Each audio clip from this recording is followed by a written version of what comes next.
The morning I lost my life began like any other. I had worked the third shift at Manufactorum Tertius for 7 years, 3 months, and 16 days. The count mattered because every worker kept track. Not because we expected reward or recognition, but because numbers gave shape to the shapeless blur of existence. 7 years, 3 months, 16 days of standing at Station 47, feeding raw plasteel into the hungry maw of pattern generator Kappa 9. 7 years of the same ritual. Wake at the 19th hour, consume ration paste, walk 14 minutes to the factory floor, stand, feed, listen to the machine's endless grinding song. The factory stretched beyond sight in both directions, a cathedral of industry where 10,000 souls performed their daily genuflection to the machine god. Steam hissed from overhead pipes in irregular bursts, creating a percussion that matched our movements.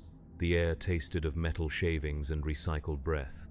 My hands had long since grown calloused from handling the rough plasteel sheets, and my back had learned to accommodate the slight hunch required to work comfortably at my station height. Station 47 sat in the middle of production line Alpha 7, surrounded by identical workstations manned by identical workers. To my left stood Jorik, a thin man whose nervous habit of counting aloud under his breath had become as familiar as the machine noise. To my right worked Mela, whose silence was so complete I sometimes wondered if she had forgotten how to speak. We never spoke of our lives before the Manufactorum. There seemed little point.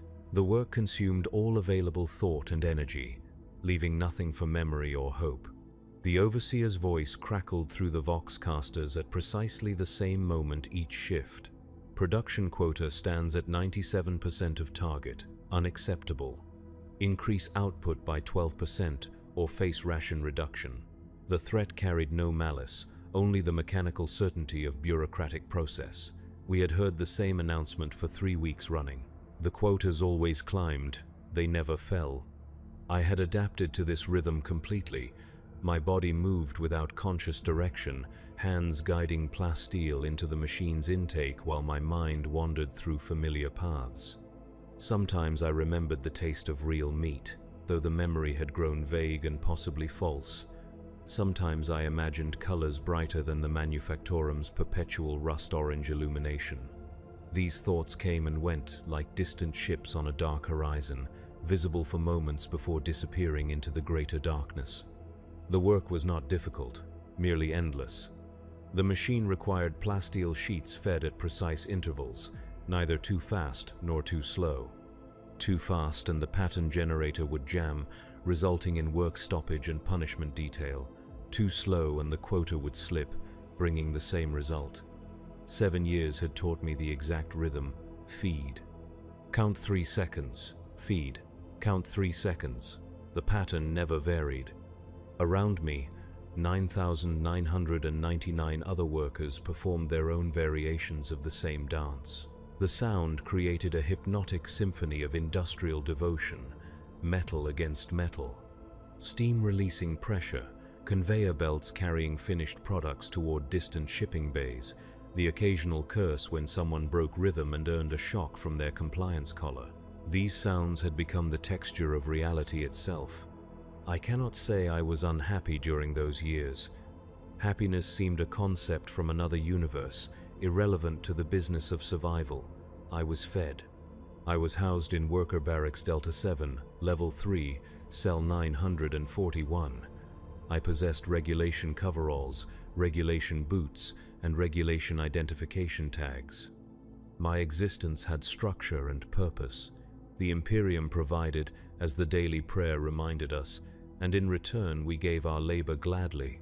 The prayer came at the shift's midpoint, broadcast through every Vox speaker in the facility. 10,000 voices would join in mechanical recitation. Blessed is the machine, for it serves the Emperor. Blessed is the worker, for we serve the machine. Blessed is our service, for through toil comes redemption.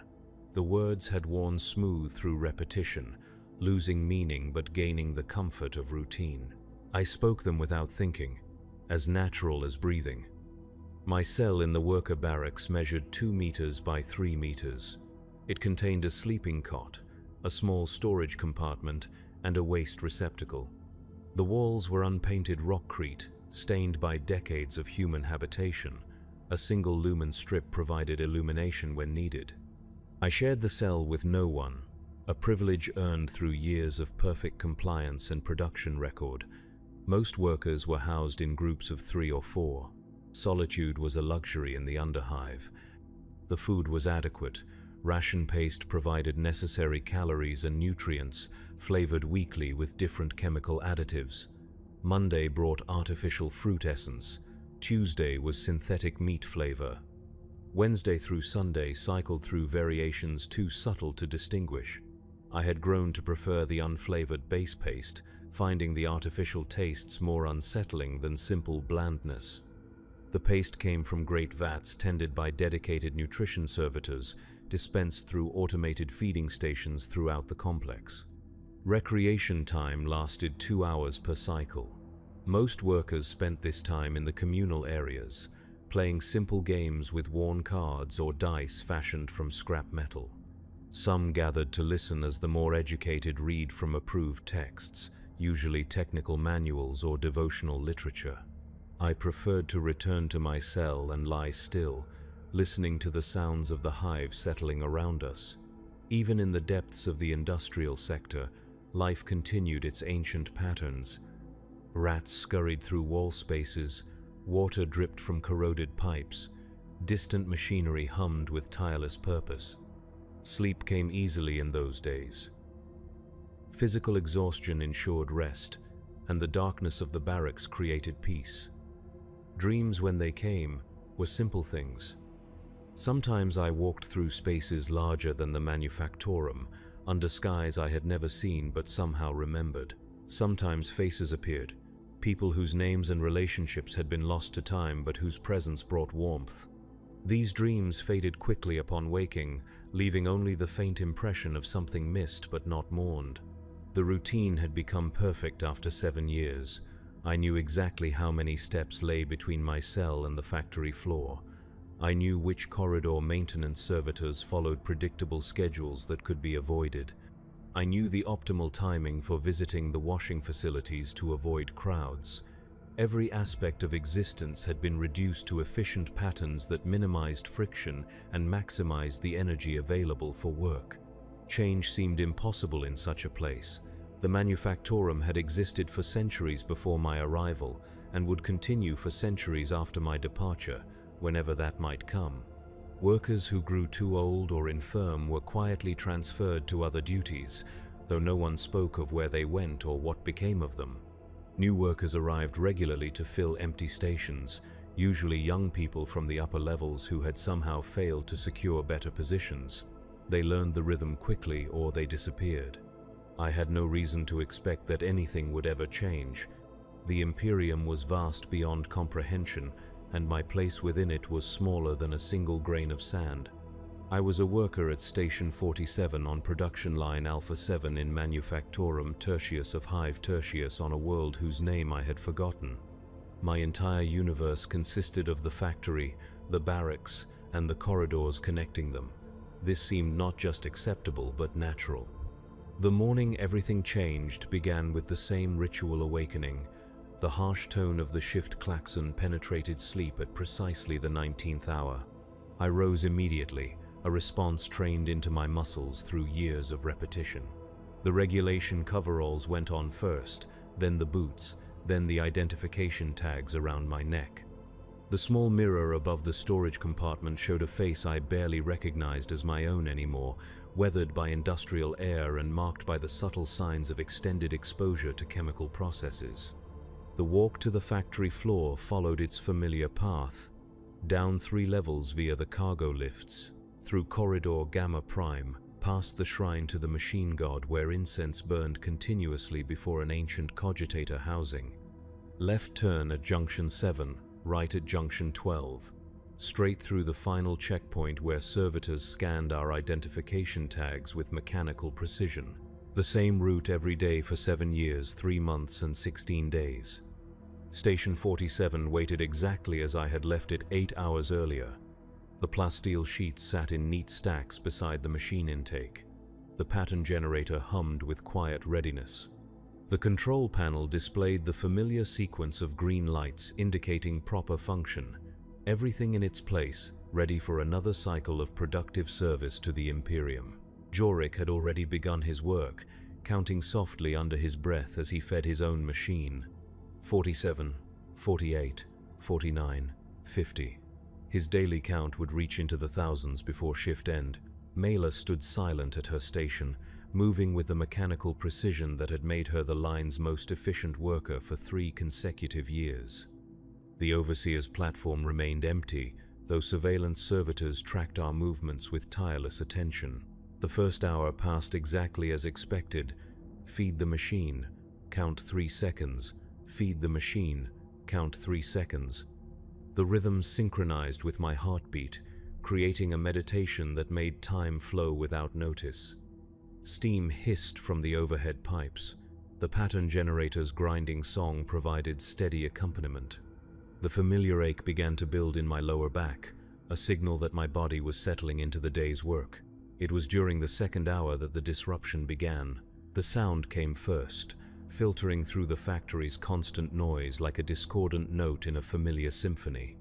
Marching feet in perfect synchronization, moving with military precision through corridors designed for industrial traffic, the sound grew closer, accompanied by voices barking orders in the clipped tones of authority. Workers began to look up from their stations, breaking rhythm for the first time in memory. The overseer appeared on his platform ahead of schedule, flanked by figures I had never seen before. They wore the dark blue uniforms of the Planetary Defense Force, with silver insignia indicating officers of significant rank. Their presence transformed the factory floor into something alien and threatening. Workers who had stood confidently at their stations for years suddenly seemed small and vulnerable. The Vox speakers crackled with an announcement that would reshape everything. Attention all workers. By decree of the planetary governor and in accordance with Imperial military conscription protocols, the following individuals will report immediately to Processing Station Alpha for induction into military service. Names began to echo through the vast space. Each one struck like a physical blow, separating another soul from the familiar safety of industrial routine. Workers stepped away from their machines as their names were called, moving with the same mechanical obedience they had shown to production quotas, but their faces carried a new expression. Fear mixed with confusion and the terrible understanding that their small, predictable world was ending. Jorik Yelen, Station 46, Alpha 7. The thin man beside me stopped counting mid-number, his mouth hanging open in surprise. For 7 years, his voice had provided constant background noise, marking time with obsessive precision. Now silence replaced his familiar litany. Mela Korath, Station 48, Alpha 7. The quiet woman to my right stepped back from her machine, her perfect efficiency suddenly meaningless. In 3 years I had never heard her speak, but now she whispered something too soft to understand. The list continued. Names from every section, every level of skill and experience.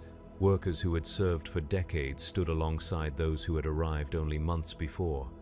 The selection followed no pattern I could identify, not age, not performance record, not health status. The choices seemed random, governed by needs and calculations far beyond my understanding. Marcus Kellyan, Station 47, Alpha 7. The sound of my own name struck with the force of revelation. After 7 years, 3 months, and 16 days of invisible existence, I had been selected for notice. The machine at Station 47 suddenly seemed foreign, as if I had never seen it before. The plasteel sheets I had been about to feed became objects from another life. I stepped back from the station, following the example of those called before me. The movement felt wrong, a violation of natural law. For years I had stood in this exact spot, performing this exact function. Now I was walking away, and someone else would eventually take my place. The thought carried a weight I could not fully comprehend. Processing Station Alpha occupied a section of the factory I had never seen before. The cold workers were herded through corridors that led away from the production floor, past administrative offices where bureaucrats managed the endless paperwork of industrial efficiency. The walls here were painted regulation green instead of rust orange, and the air carried different scents. Cleaning solutions, ink, fear. The processing station itself was a large room filled with metal tables and scanning equipment. PDF officers moved between the tables with practiced efficiency, conducting examinations that reduced human beings to lists of capabilities and deficiencies. Height, weight, basic health assessment, literacy level, mechanical aptitude. Each measurement was recorded with the same dispassionate precision used for inventory management. I found myself assigned to Table 17, overseen by a woman whose uniform identified her as Sergeant Major Vex. Her face carried the weathered look of someone who had processed thousands of conscripts over many years. She spoke without looking up from her data slate, asking questions in a tone that expected immediate compliance. Full name: Marcus Kellion. Age. I had to think for a moment. Time in the manufactorum was measured by shifts and quotas, not birthdays or anniversaries. 28 standard years. Previous military service? None. Specialized skills.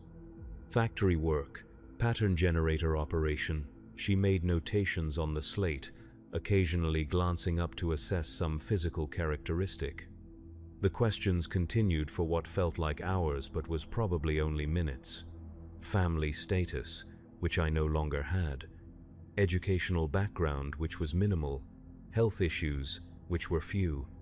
Each answer narrowed the possibilities of what would become of me. The medical examination followed immediately. A servitor equipped with scanning devices conducted tests I did not understand, measuring responses to stimuli and recording data on organs and systems I could not see. The process was impersonal in the way that all Imperial bureaucracy was impersonal, reducing individuals to component parts that could be catalogued and utilized. Physically suitable for standard infantry service, the servitor announced in its mechanical voice. Recommended assignment: frontline combat unit, siege warfare specialization. The words meant nothing to me then. I had heard of the Imperial Guard from propaganda broadcasts and recruitment posters, but the reality of military service existed in a realm completely separate from factory work. The examination continued with tests of basic knowledge and reaction time, all conducted with the same efficient indifference. Around me, other workers were undergoing identical processing. Some were declared unsuitable for combat roles and assigned to support functions. Others were marked for specialized training in technical fields. A few were rejected entirely for health reasons and returned to their stations with visible relief. The majority, like myself, were channeled toward the great machine of Imperial warfare. The entire process took less than 4 hours. 4 hours to dismantle a life that had taken 7 years to build, to redirect a human being from industrial production to military service. The efficiency was remarkable in its way, a testament to the Imperium's ability to mobilize resources when necessity demanded. Individual preferences and attachments were irrelevant obstacles to be processed away.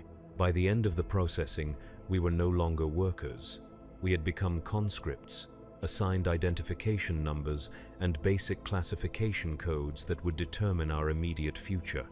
I was now conscript 4,471,892 Delta Infantry classification pending assignment. The name Marcus Kellion remained, but it felt like something that belonged to someone else. The final stage of processing involved the issuance of basic military equipment: a cloth bag containing regulation undergarments, a water bottle, a small eating kit, and a booklet titled Basic Military Doctrine for New Conscripts. The booklet was thin and printed on cheap paper that smudged easily. Its pages contained information about military hierarchy, basic orders, and simple diagrams of proper standing positions. We were also given identification tags to replace our worker badges. The new tags were heavier and made of different metal, stamped with our conscript numbers and basic service information. They felt foreign hanging around my neck, a constant reminder that my old identity had been officially terminated. The officer in charge of final processing was a captain whose name I never learned. He addressed our group with the practiced efficiency of someone who had given the same speech countless times before. "You are now property of the Imperial Guard," he announced. "Your previous lives are ended. Your service begins immediately. You will be transported to Training Facility Gamma for basic combat preparation, after which you will be assigned to active units based on military necessity. Questions will not be answered. Compliance is expected and will be enforced." The speech lasted less than 2 minutes. 2 minutes to explain that everything familiar had been stripped away and replaced with obligations I did not understand. We stood in formation, 53 former workers now transformed into military resources, waiting for instructions that would determine whether we lived or died. The transport arrived within an hour. A massive ground vehicle designed to carry troops efficiently rather than comfortably, with bench seating along both sides and no windows. The engine produced a deep rumbling that made conversation difficult, which seemed to be its purpose. Conscripts were not expected to discuss their situation or form relationships that might interfere with military discipline. I found a seat near the front of the vehicle, between a young man who had worked in the upper hive's atmospheric processing systems and an older woman whose scarred hands suggested work with dangerous machinery. Neither spoke during the journey, and I found myself equally disinclined to conversation. The reality of what had happened required time to process, and words seemed inadequate to the task. The manufactorum disappeared behind us as the transport climbed toward the upper levels of the hive. Through the small vision port near the driver's compartment, I caught glimpses of sections I had never seen before. Residential areas where families lived in actual houses rather than barracks cells. Commercial districts where goods were sold rather than produced. Administrative zones where the complex business of governing a hive city took place.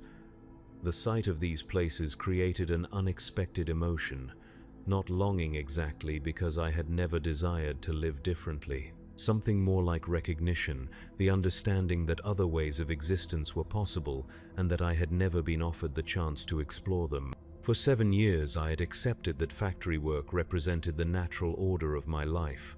Now, seeing alternatives, that acceptance felt like a kind of blindness. The journey to Training Facility Gamma took 6 hours. The transport followed highways that climbed steadily through the hive's levels, past industrial zones and residential sectors, through checkpoint after checkpoint where our documentation was verified by board guards. The higher we climbed, the better the air became, though it never lost the recycled taste that marked all hive atmosphere. Training Facility Gamma sat on the hive's exterior surface, a complex of low buildings surrounded by high walls topped with razor wire. Guard towers provided overlapping fields of fire across the entire area. The architecture was purely functional, designed to contain large numbers of people efficiently while providing easy surveillance and control. There was no attempt at beauty or comfort. The processing here was even more thorough than at the factory. We were stripped, decontaminated, and issued uniforms that fit poorly but adequately. The regulation Imperial Guard fatigues were rough canvas-dyed military green, with boots that would require breaking in and equipment belts that sat awkwardly on hips accustomed to worker coveralls. Our personal possessions were confiscated and stored, to be returned upon completion of service. This policy struck me as optimistic, given what little I knew about Imperial Guard survival rates. The small collection of items from my cell, a worn prayer book, a few photographs whose subjects I could no longer identify, and a mechanical timepiece that had belonged to my father, disappeared into a storage locker labeled with my conscript number. The barracks were designed for 60 conscripts, arranged in 3 long rows of bunks with personal storage compartments underneath. The space felt larger than what I was accustomed to, but the presence of so many other people created a different kind of confinement. Privacy became impossible. Every sound, every movement, every personal habit was exposed to constant observation. My assigned bunk sat near the center of the middle row, surrounded by conscripts drawn from across the hive's industrial sectors. The man above me had worked in water reclamation. The woman across the aisle had maintained air circulation systems. To my left was a former food processing worker whose knowledge of nutrition would prove valuable in the weeks to come. We were a cross-section of the hive's productive capacity, now redirected toward destruction. The first night in military barracks was sleepless. The sounds were wrong. Instead of the familiar industrial hum that had provided the soundtrack to 7 years of rest, I heard voices, breathing, the rustle of unfamiliar fabrics. The air carried scents of too many bodies in close proximity, overlaid with the chemical smell of military cleaning solutions. Even the darkness felt different, broken by safety lights and the occasional flash of patrol searchlights through barred windows. I lay on the thin mattress and tried to comprehend what had happened. 18 hours earlier, I had been a worker with a defined role and predictable future. Now, I was a conscript preparing for training in skills whose purpose was killing and dying. The transition seemed too sudden to be real, but the rough canvas of the military-issue blanket against my skin provided constant proof. Around me, other conscripts dealt with the change in their own ways. Some wept quietly into their pillows, mourning the loss of familiar routines. Others lay still and silent, perhaps trying to preserve energy for whatever trials awaited. A few whispered conversations about homes and families they had left behind, creating connections that military discipline would eventually discourage or destroy. The fear was universal, though it expressed itself differently in each person. Fear of the unknown training that would begin tomorrow, fear of the combat assignments that would follow, fear of death in service to an Imperium that had noticed our existence only to demand our sacrifice. The fear was rational and appropriate, but it offered no comfort or guidance.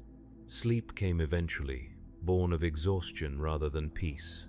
Dreams, when they arrived, were chaotic mixtures of factory routine and military imagery drawn from propaganda posters. I stood at Station 47 feeding ammunition into weapons I had never seen. I marched through corridors that led to battlefields instead of production lines. I wore uniforms that shifted between worker coveralls and soldier fatigues without logic or warning. Morning arrived with the harsh sound of wake-up klaxons, similar to factory shift changes but somehow more aggressive.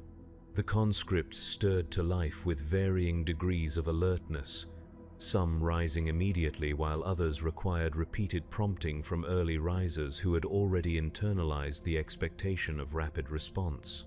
The barracks filled with the sounds of 59 people attempting to dress, wash, and prepare for the day simultaneously. The washing facilities were communal and basic: cold water, harsh soap, and minimal privacy.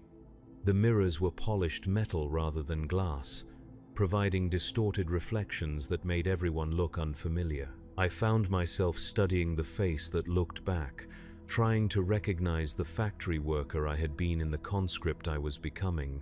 Breakfast was served in a large dining hall adjacent to the barracks complex.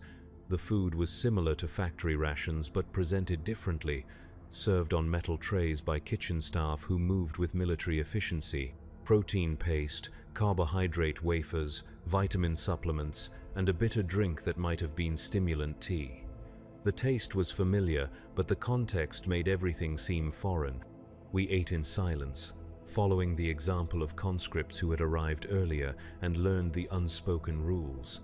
Conversation during meals was discouraged by the presence of training sergeants who watched for signs of insubordination or excessive familiarity between conscripts.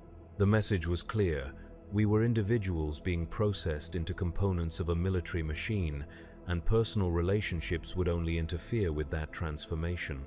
The training staff arrived as we finished eating. 3 sergeants and a lieutenant, all bearing the weathered appearance of career military personnel who had survived long enough to earn training assignments. Their uniforms were perfectly maintained, their equipment showed signs of extensive use, and their bearing suggested competence earned through experience rather than classroom instruction. Lieutenant Herrick addressed our group with the same dispassionate efficiency that had marked every stage of military processing. You are now beginning basic combat training. This training will last 6 weeks and will prepare you for assignment to active guard units. You will learn to follow orders without question. You will learn to use weapons effectively. You will learn to survive in combat environments. Many of you will not complete this training successfully. Those who fail will be reassigned to support roles or return to civilian status with appropriate notation in your permanent records. The speech continued with details about daily schedules, behavioral expectations, and the consequences of various infractions. The information was practical and clearly presented, but it carried an underlying message about the reality of our situation. We were raw material being shaped into useful tools, and tools that failed to meet specifications would be discarded or repurposed. Training began immediately after the orientation. We were marched to an equipment shed where we received the tools of infantry warfare, las rifles, simple but effective energy weapons that had armed guard units for millennia, power packs, cleaning kits, basic maintenance tools, and instruction manuals written in the simplified language used for training conscripts with limited education. The las rifle felt strange in my hands, heavier than any tool I had used in factory work, but balanced differently, with weight distributed to facilitate quick aiming and firing. The weapon was well used but properly maintained, showing signs of service in previous hands while remaining fully functional. A small metal plate near the stock bore inscription marks, scratched letters that might have been names or unit identifications. Sergeant Vex, the same woman who had processed me at the factory, handled basic weapons instruction. She demonstrated proper handling, loading procedures, safety protocols, and basic maintenance with the kind of competence that suggested years of experience. Her explanations were clear and practical, focused on keeping the weapon functional rather than understanding its technical principles. This las rifle will keep you alive if you maintain it properly and use it correctly, she explained, field stripping the weapon with practiced efficiency. It will kill you if you treat it carelessly or ignore proper procedures.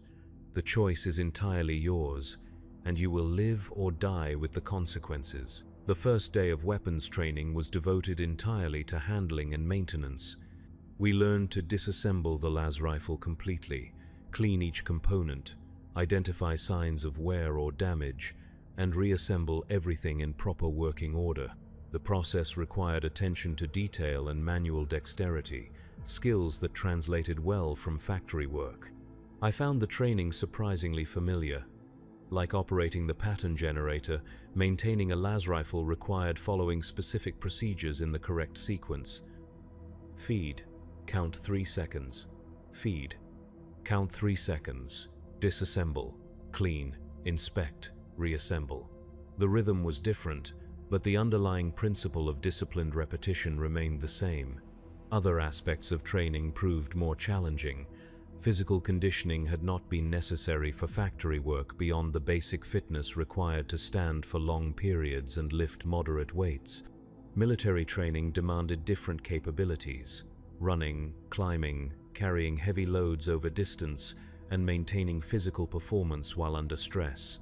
The training complex included obstacle courses designed to simulate combat environments, barriers to climb over, trenches to navigate, areas of broken ground that required careful foot placement.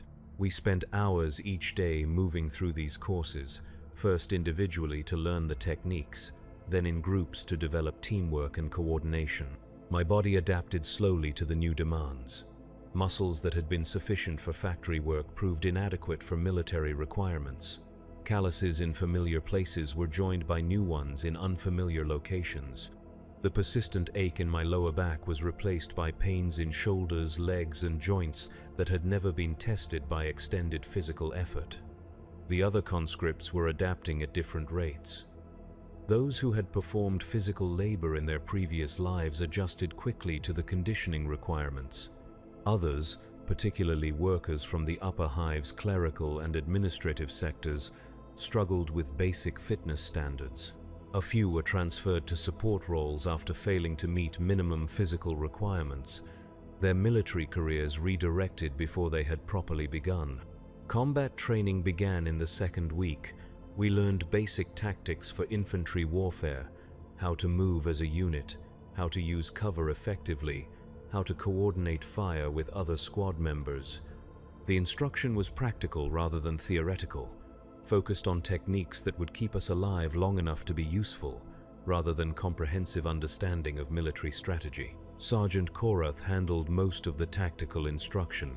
A thin man whose uniform bore campaign ribbons from conflicts I had never heard of, he taught with the kind of weary competence that suggested he had seen the results of good and bad training in actual combat. His lessons carried an urgency that the factory's production quotas had never possessed. "The enemy will try to kill you," he explained during a lesson on defensive positioning. "This is not personal. It is not because they hate you or because you have wronged them. It is because you wear the uniform of the Imperial Guard and they serve the enemies of the Imperium. Your survival depends entirely on killing them first, and killing them more efficiently than they can kill you." The training weapons fired low-powered laser bursts that stung but did not cause permanent injury. We practiced shooting at static targets first, learning proper stance, breathing techniques, and trigger control. The las rifle's simple design made marksmanship relatively straightforward, but consistency required practice and concentration. I discovered that I had some aptitude for shooting. 7 years of precise manual work had developed steady hands and the ability to focus attention on small details.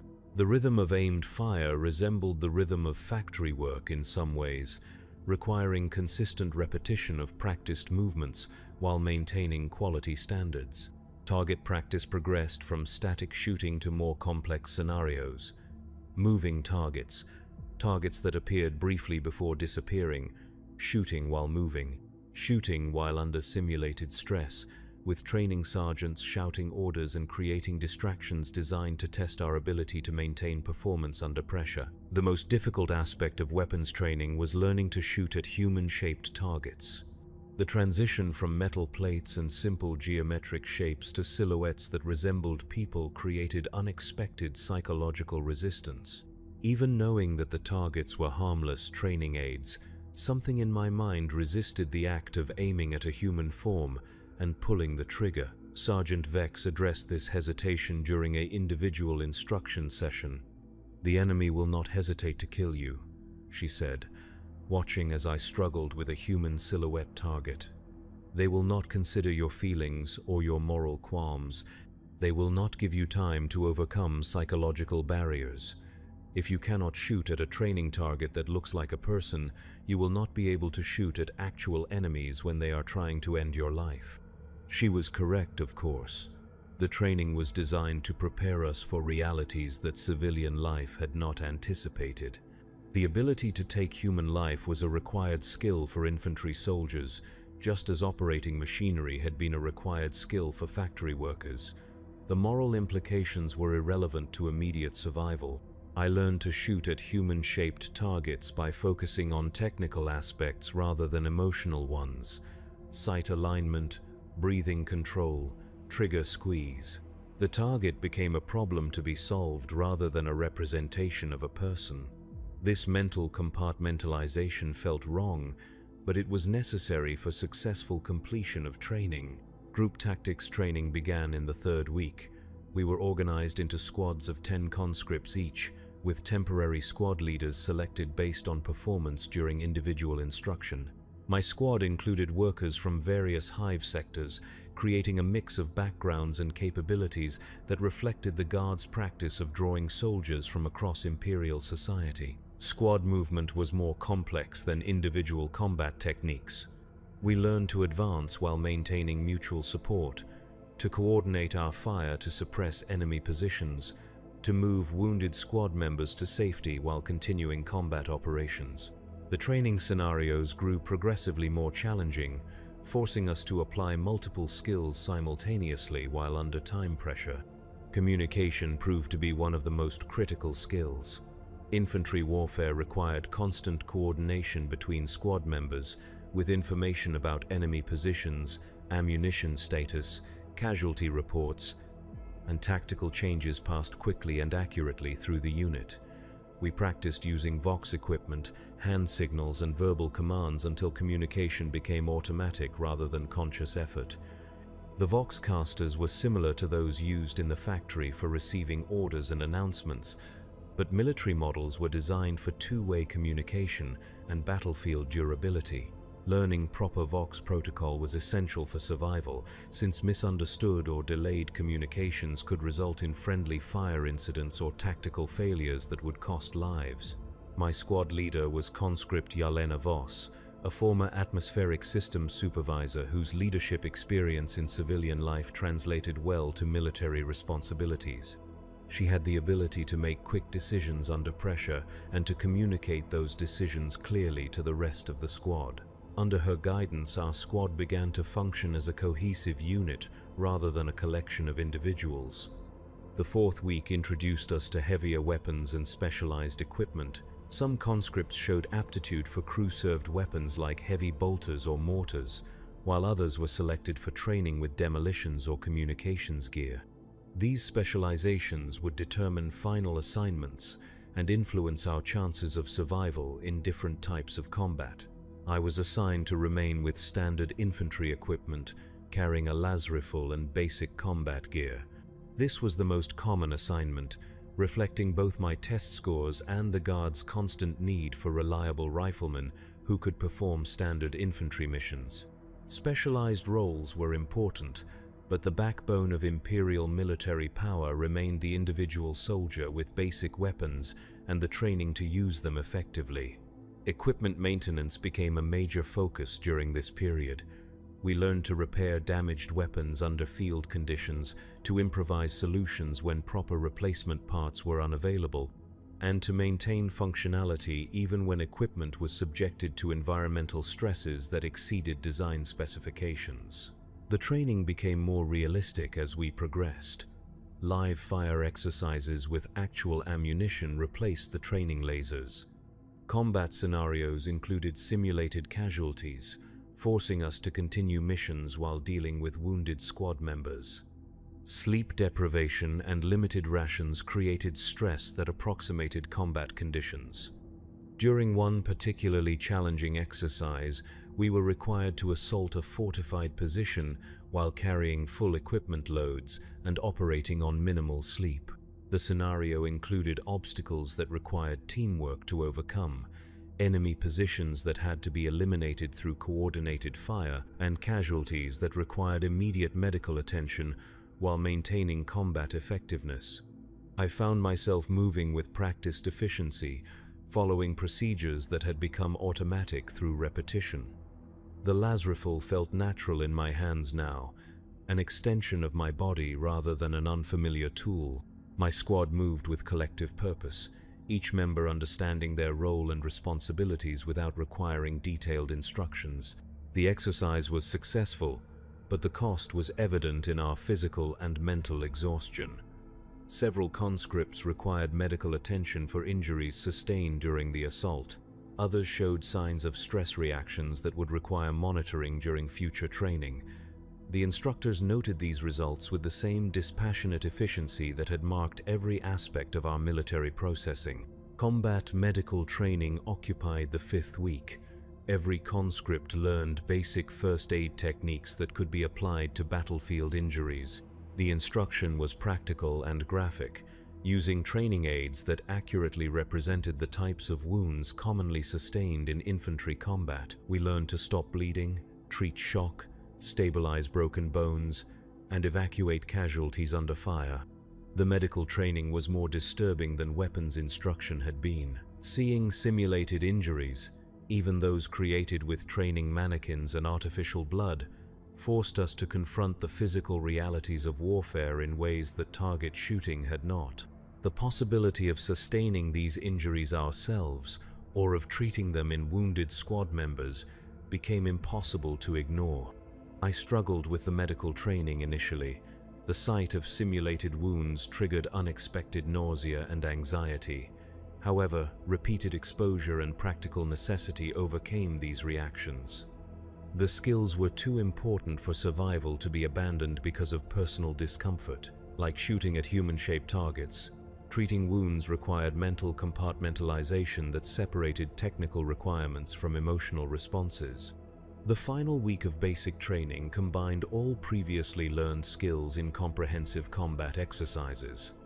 We conducted simulated missions that included infiltration, assault, defense, and withdrawal phases. The scenarios were designed to test our ability to function as soldiers rather than conscripts, to react to unexpected situations with trained responses rather than panic. During these exercises, something fundamental had changed in how we moved and thought.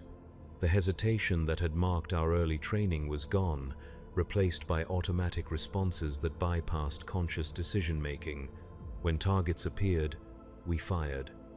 When orders were given, we obeyed. When casualties occurred, we continued the mission. The transformation felt complete, though I could not identify the exact moment when it had happened. Graduation from basic training was marked by a brief ceremony attended by officers whose names and ranks meant nothing to us. We stood in formation while speeches were delivered about duty, honor, and service to the Emperor. The words were formal and impersonal, acknowledging our completion of training without celebrating individual achievement. We had become what the Imperium required, functional components ready for installation in the great machine of war. Our assignments were distributed immediately after the ceremony. Individual orders sealed in regulation envelopes containing destination coordinates and reporting instructions. Some conscripts were assigned to garrison units on peaceful worlds, where their service might consist largely of routine patrols and ceremonial duties. Others received postings to active combat zones, where life expectancy was measured in weeks rather than years. I opened my envelope with hands that remained steady despite the knowledge that its contents would determine whether I lived or died. The orders were brief and precise. Report to Subsector Command Station Gamma 77 for immediate reassignment to active combat unit. Transportation departs 600 standard. No personal effects authorized. The destination meant nothing to me, but the term active combat unit carried clear implications. I would be fighting within days or weeks of arrival.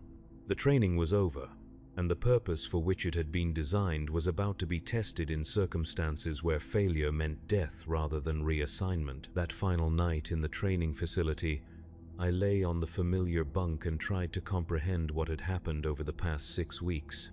The worker who had stood at Station 47 seemed like someone from another lifetime, a person whose concerns and routines belonged to a different universe. The conscript who would board the transport tomorrow was someone I recognized but did not entirely understand.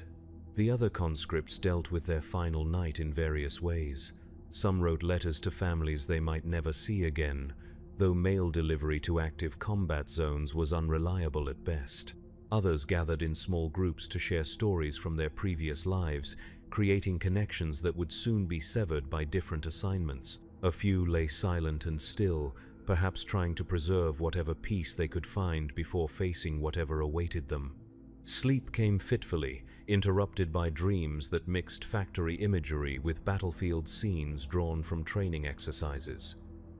I stood at Station 47 feeding ammunition into weapons that fired themselves. I marched through corridors that led to trenches filled with bodies. I wore uniforms that shifted between worker coveralls and burial shrouds without warning or explanation. The transport arrived precisely at 600, a massive vehicle designed to carry troops across interplanetary distances in cramped but functional conditions.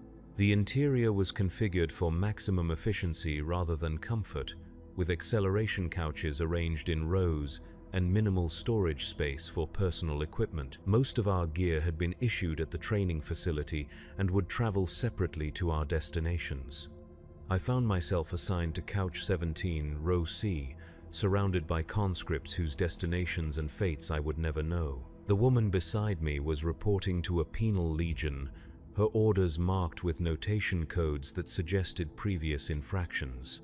The man across from me carried orders for an armored regiment, his demonstrated aptitude with vehicles having earned him a potentially less dangerous assignment. The transport's engines produced a deep vibration that made conversation difficult and sleep nearly impossible. We traveled in relative silence, each absorbed in private thoughts about what awaited us at our destinations. The journey would take several days, providing time to contemplate the transition from civilian life to military service to active combat. Through small viewports, I watched familiar stars disappear behind us as we traveled toward regions of space I had never imagined visiting. The transport followed trade routes that connected Imperial worlds, stopping at way stations where supplies were loaded and passengers transferred to different vessels. Each stop took us further from anything familiar and closer to the vast conflicts that defined existence in the 41st millennium. At the third way station, my orders were updated with new information. Subsector Command Station Gamma 77 had been overrun by forces identified only as hostile Xenos. My reassignment was redirected to Forward Operating Base Tertius on the world of Cathara Prime, where guard units were conducting pacification operations against unspecified enemies. The change meant nothing to me practically, since I had no knowledge of either destination. However, the casual way in which major strategic disasters were communicated suggested that such reversals were common. Entire worlds could fall while transport ships were in transit, their passenger manifests redirected to wherever surviving Imperial forces required reinforcement. The final leg of our journey was completed aboard a military cargo hauler that carried troops, equipment, and supplies to active combat zones. The vessel was designed purely for function, with no attempt at comfort or morale considerations. We were cargo being delivered to where we were needed, and the efficiency of that delivery was the only consideration that mattered. Forward Operating Base Tertius occupied a plateau on Cathara Prime's northern continent, surrounded by terrain that provided good fields of fire in all directions. The installation was temporary but substantial, with prefabricated structures that could be erected quickly and dismantled when the tactical situation changed. Guard units rotated through the base as operations demanded, creating a constant flow of arriving and departing forces. I was assigned to 2nd Platoon, Alpha Company, 43rd Cadian Infantry Regiment. The unit designation meant little to me, but the other soldiers treated it with pride that suggested distinguished service history. The 43rd had fought in conflicts across the subsector, earning battle honors that were displayed prominently in the unit's command post. My squad leader was Sergeant Corvain, a veteran whose scarred face and missing left eye testified to extensive combat experience. He examined my training records with the kind of attention that suggested he understood how to keep new soldiers alive long enough to become useful contributors to the unit's effectiveness. "Factory worker," he noted, reading from my file. "Good. You understand machinery and following procedures. Combat is just machinery with different moving parts, and the procedures are designed to keep you breathing long enough to learn the job." The squad consisted of 12 soldiers, including myself as the newest replacement. The others had served together for periods ranging from several months to over 2 years, creating bonds forged through shared danger and mutual dependence. I was the outsider, the unknown quantity whose performance would determine whether I was accepted or merely tolerated. Combat operations began immediately. The enemy on Cathara Prime was described as local insurgent forces with possible Xenos support, which provided little useful information about their capabilities or intentions. Our mission was to conduct patrol sweeps through suspected enemy territories, identifying hostile positions and eliminating resistance where encountered. The first patrol was scheduled for the morning after my arrival. Sergeant Corvain provided a brief tactical overview while we prepared equipment and conducted final weapons checks. The area of operations covered approximately 20 kilometers of broken terrain where enemy forces had been reported by reconnaissance units. Our objective was to confirm enemy presence and engage targets of opportunity. I checked my las rifle with the automatic precision that 6 weeks of training had ingrained. Clean, loaded, safety engaged, spare power packs secured in proper position. The weapon felt familiar now, a tool whose operation was as natural as breathing. The rest of my equipment was equally familiar: field pack, water supplies, medical kit, entrenching tool, and various items whose purposes had been drilled into memory. The squad moved out at 500, before dawn provided light that might reveal our position to enemy observers. We advanced in standard formation, with scouts ahead, main body following, and rear guard maintaining security behind us. Communication was minimal and conducted through hand signals that prevented audio detection by hostile forces. Kythara Prime's landscape was harsh and unforgiving. Rocky outcroppings provided cover but channeled movement along predictable routes. Vegetation was sparse and offered little concealment. The terrain favored defenders who could establish positions with good fields of fire while forcing attackers to advance across open ground. We had been moving for 3 hours when the first contact occurred. Automatic weapons fire erupted from concealed positions approximately 200 meters to our front, forcing the squad to seek cover among the rocks and sparse vegetation. The sound of incoming rounds was different from training exercises, carrying a lethality that simulated ammunition could not replicate. Sergeant Corvain's voice crackled through the Voxnet with calm authority. Contact front. 2 or 3 automatic weapons. Corporal Thane, take your fire team left and flank. Squad, suppress the firing position until flanking element is in position. I found myself crouched behind a boulder that provided adequate protection while allowing me to observe the enemy position. Muzzle flashes from the hostile weapons created clear target references, and I began engaging with aimed fire that had become automatic through weeks of repetitive training. The las rifle bucked against my shoulder with each shot, sending focused energy toward enemies I could not see clearly. The firefight lasted approximately 10 minutes. Corporal Thane's flanking maneuver succeeded in forcing the enemy to abandon their position, leaving behind equipment and bloodstains that suggested casualties from our suppressive fire. We advanced cautiously to clear the area, following procedures that prioritized security over speed of movement. The abandoned position contained evidence of recent occupation but no bodies. Blood trails led away into terrain that offered numerous concealment opportunities, suggesting that wounded enemies had been evacuated by surviving comrades. We collected abandoned equipment and documented the contact for intelligence analysis, then continued with our patrol mission. I had fired my weapon at human targets for the first time, possibly killing or wounding people whose faces I had never seen and whose motivations I did not understand.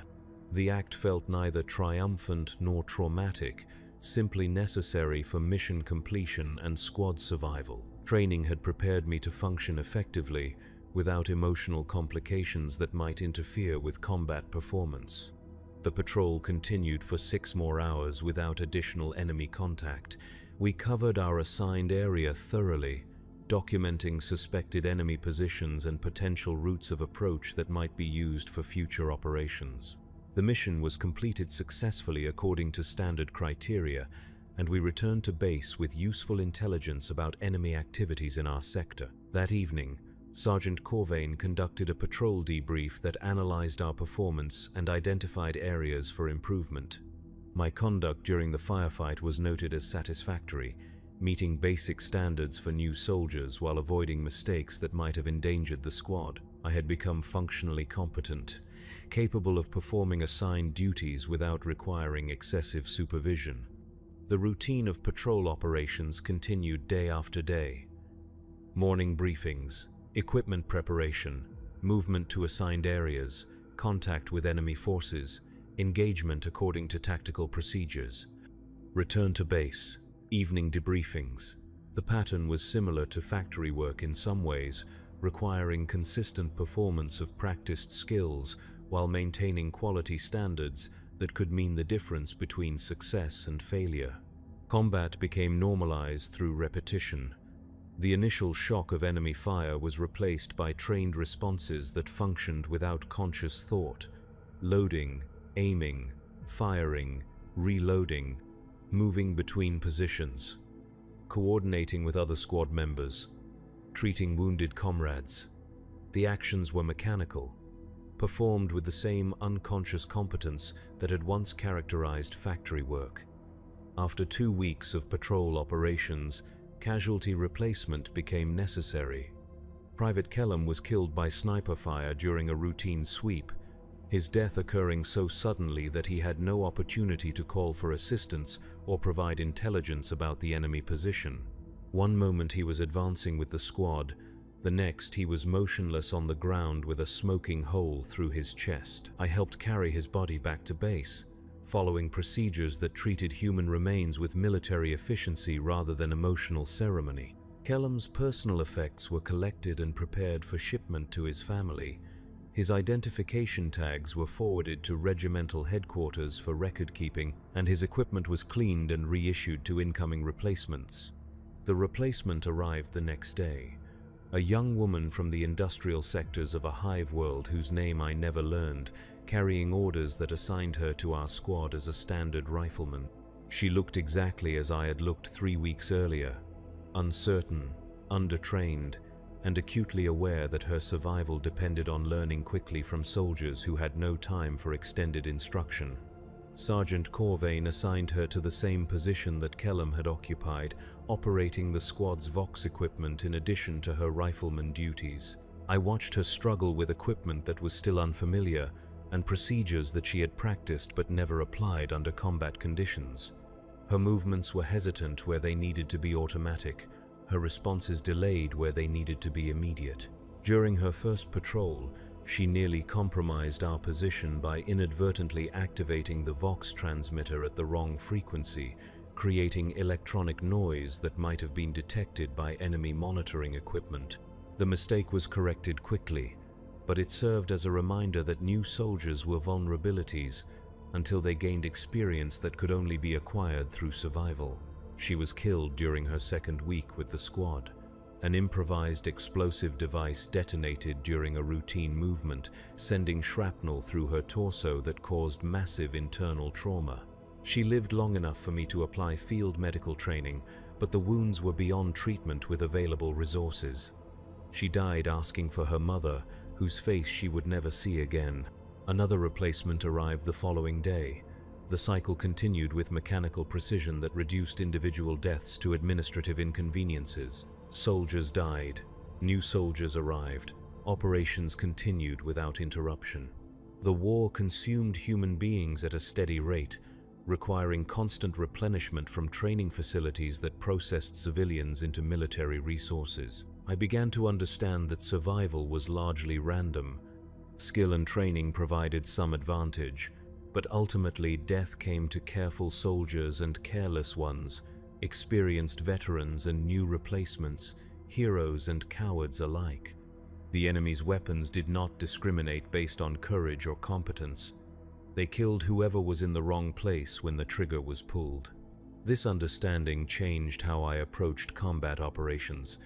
I continued to follow procedures and maintain equipment standards, but I stopped believing that perfect performance would guarantee survival. The best I could do was function effectively as part of the squad, while accepting that each patrol might be my last. The war on Kithara Prime continued without resolution or clear progress. Territory changed hands regularly, with Imperial forces advancing during some operations and withdrawing during others. Victory and defeat became meaningless concepts, replaced by the simple requirement to continue fighting until ordered otherwise, or until death made continuation impossible. Supply shipments arrived irregularly, bringing ammunition, rations, and replacement personnel to maintain unit effectiveness. The shipments also brought news from other fronts, usually bad news about defeats, retreats, or entire worlds lost to enemies whose nature and motivations remained unclear. The larger war was too vast for individual soldiers to comprehend, and our role within it was too small to have strategic significance. After 2 months of combat operations, I received notification that I had been selected for promotion to acting corporal, pending completion of additional training requirements. The promotion was based on survival rather than exceptional performance, since experienced soldiers were becoming scarce enough to have value, regardless of their leadership capabilities. The promotion meant additional responsibilities but no significant change in daily routine. I would lead a fire team of 4 soldiers, coordinate their movement during operations, and make tactical decisions that might keep them alive or get them killed. The authority was limited, and the consequences were absolute. My fire team included 2 recent replacements and 1 soldier who had served with the regiment for 8 months, making him a veteran by current standards. We functioned as a sub-unit within the larger squad structure, performing reconnaissance, flanking maneuvers, and specialized missions that required small unit tactics. The new soldiers looked to me for guidance with the same desperate hope that I had once directed towards Sergeant Corvain. They wanted to believe that experience could be transmitted through instruction, that survival techniques could be learned before they were needed. I provided what guidance I could, while knowing that nothing I taught them would guarantee their continued existence. The war ground on through seasons that meant nothing to soldiers who lived in underground shelters and fought battles that gained or lost meaningless patches of terrain. Time was measured by patrol cycles and casualty reports rather than calendar dates. The past consisted of previous firefights. The future extended only until the next mission briefing. Letters from home arrived occasionally, carrying news from a world that seemed increasingly foreign and irrelevant. The factory where I had once worked was now producing weapons instead of manufactured goods. Workers I had known had been conscripted into other guard units, their fates unknown and probably unknowable. The life I had once lived belonged to someone else entirely. I wrote no letters in return. There was nothing to say that would not be censored by military authorities, and no one remained who would understand what I had become. The worker who had stood at Station 47 was dead, replaced by someone whose existence was defined entirely by the requirements of warfare. Winter brought changes in enemy tactics and increased casualty rates among Imperial forces. The hostile forces had learned to exploit weather conditions that reduced visibility and limited air support operations. Ambushes became more frequent and more effective, taking advantage of terrain features that were obscured by snow and ice. My fire team was reduced to 3 soldiers after Private Kelliot was killed by artillery fire during a withdrawal operation. His replacement lasted 6 days before succumbing to wounds sustained in a firefight that gained our forces approximately 50 meters of worthless ground. The next replacement survived 3 weeks, long enough to become useful before a sniper's bullet ended his contribution to the war effort. The mathematics of attrition were inescapable. Each operation cost lives that could not be easily replaced, while enemy forces seemed to possess unlimited ability to replenish their losses. The strategic situation was deteriorating gradually but consistently, with Imperial forces maintaining positions through increasingly desperate defensive measures. Orders arrived in late winter directing our company to participate in a major offensive operation designed to break enemy resistance in our operational sector. The attack would involve multiple guard regiments supported by armored units and airstrikes, representing the largest Imperial operation on Kithara Prime in over a year. The offensive preparations included intensive briefings about enemy positions, detailed study of terrain features, coordination with supporting units, and final equipment inspections. Everything possible was done to ensure mission success, but everyone understood that success would come at a cost, measured in casualties that might include any or all of us. I spent the night before the offensive writing a final letter to no one in particular, documenting thoughts and observations that seemed important to preserve, even though no one would ever read them. The letter described what it felt like to be drafted, trained, and sent to war by an Imperium that viewed human beings as expendable resources in conflicts too vast for individual comprehension. The offensive began at dawn with artillery preparation that was supposed to neutralize enemy defensive positions. The bombardment continued for 30 minutes, filling the air with smoke and debris that obscured visibility, while hopefully destroying hostile weapons and fortifications. When the barrage lifted, infantry units advanced across terrain that had been reduced to smoking craters and scattered rubble. My fire team moved as part of the company's main assault, following practiced procedures while adapting to unexpected obstacles and enemy responses. The attack proceeded according to plan initially, with Imperial forces advancing steadily through the outer defensive positions. Resistance was lighter than anticipated, suggesting that the artillery preparation had been effective. The enemy counterattack came when we had penetrated approximately 2 kilometers into their territory. Hidden positions that had survived the bombardment opened fire simultaneously, creating overlapping fields of destruction that caught our forces in exposed positions with limited cover. The carefully planned advance became a desperate struggle for survival, as units were pinned down by concentrated fire from multiple directions. I found myself separated from the rest of my fire team, taking shelter in a shell crater while enemy fire swept the area around my position. The Voxnet carried confused reports of casualties and unit locations, painting a picture of an operation that was rapidly disintegrating into chaos.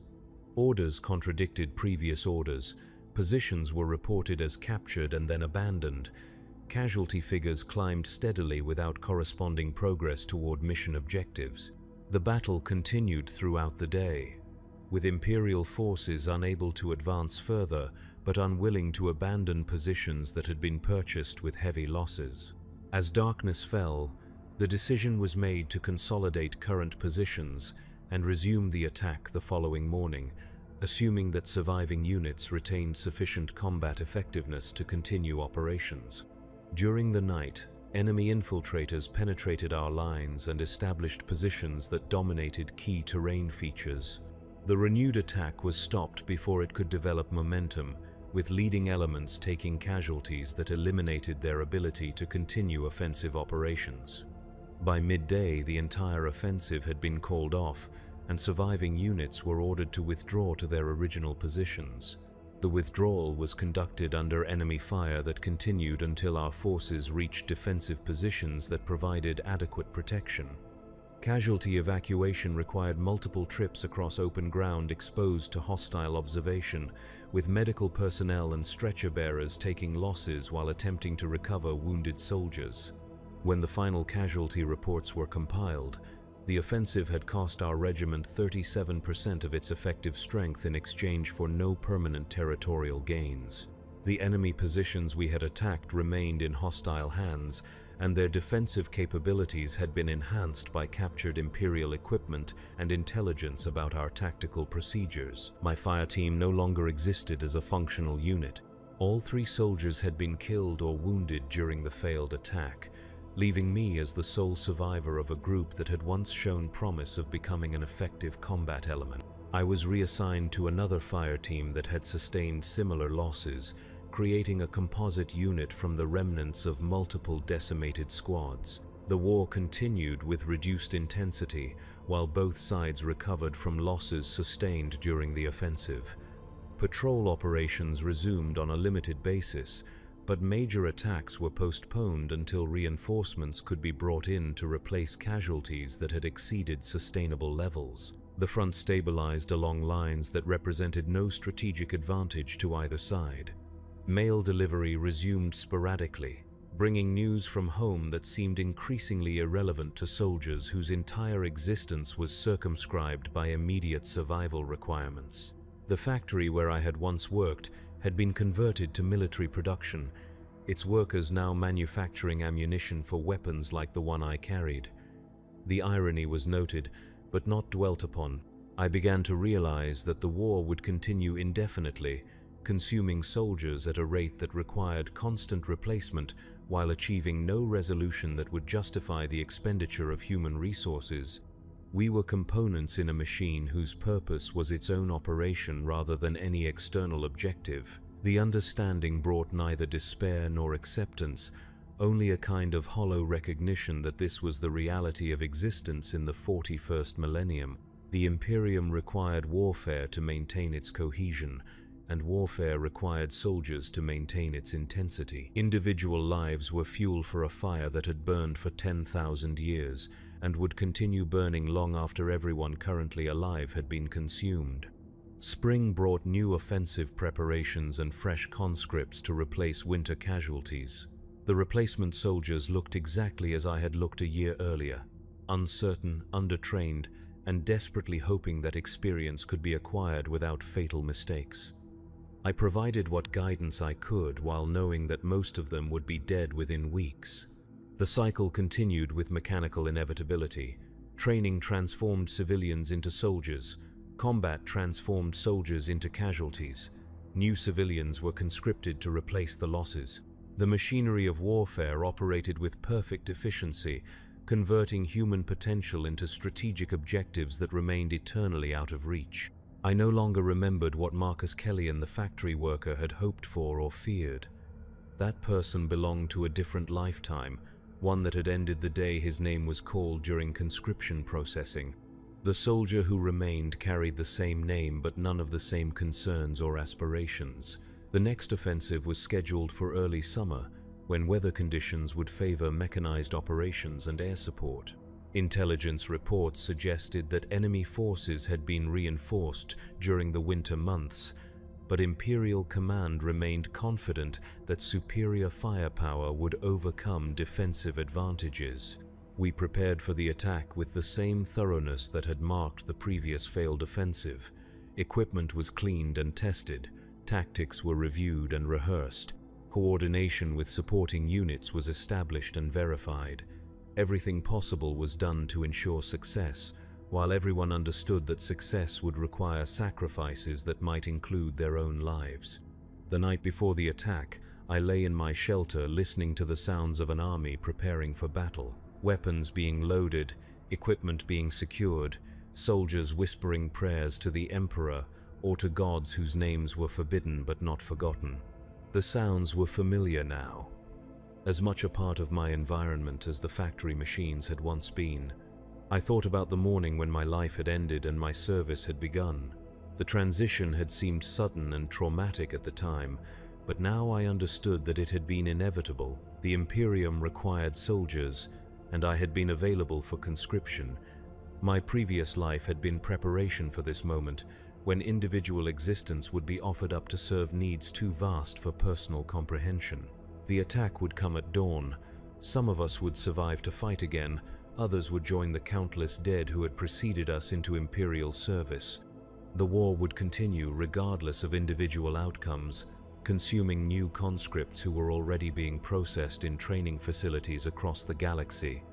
I checked my Lazarifal one final time, ensuring that it was ready for whatever the morning would bring. The weapon was clean, loaded, and familiar in my hands. It had become the most important tool in my existence, the instrument through which I served the Emperor and the Imperium. Somewhere in the distance, artillery pieces were being positioned for the dawn barrage that would signal the beginning of another offensive. The shells they would fire had been manufactured in factories like the one where I had once worked, by conscripts like the one I had become. The cycle was perfect and complete, connecting every aspect of Imperial existence to the eternal requirement for warfare. Dawn was still hours away, but already I could hear the enemy moving in their positions, preparing their own responses to our inevitable attack. They would fight with the same desperate efficiency that we would bring to the assault, each side struggling to survive in a conflict that served purposes beyond their understanding. This was what it meant to be drafted in the 41st Millennium, to be selected for service that would consume everything you had been and replace it with something useful to the Imperium's endless hunger for warfare. The process was efficient, necessary, and absolutely without mercy for individual hopes or fears. The Emperor protects, we were taught to say, but protection came only through service, and service meant accepting that your life belonged to something larger than yourself. The factory worker I had been was dead. The soldier I had become would die as well, probably soon, but the Imperium would endure, fed by an endless stream of conscripts who would learn what I had learned and accept what I had accepted. In the darkness before dawn, listening to the sounds of approaching battle, I finally understood what I had become. Not a person with hopes and dreams, but a function within a system that converted human lives into strategic outcomes.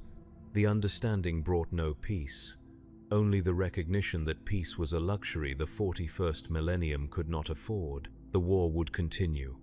It always did.